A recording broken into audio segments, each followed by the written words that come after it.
Je vraagt of ik zin heb in een sigaret. Het is 2 uur 's nachts. We liggen op bed in een hotel in een stad waar niemand ons hoort, waar niemand ons kent en niemand ons stoort. Op de vloer ligt een lege fles wijn en kledingstukken die van jou of mij kunnen zijn. Een schemering, de radio zacht en deze nacht heeft alles wat ik van een nacht verwacht. Het is een nacht die je normaal alleen in films ziet.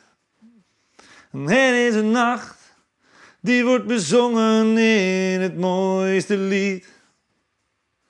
Het is een nacht waarvan ik dacht dat ik hem nooit beleven zou. Maar vannacht beleef ik hem met jou.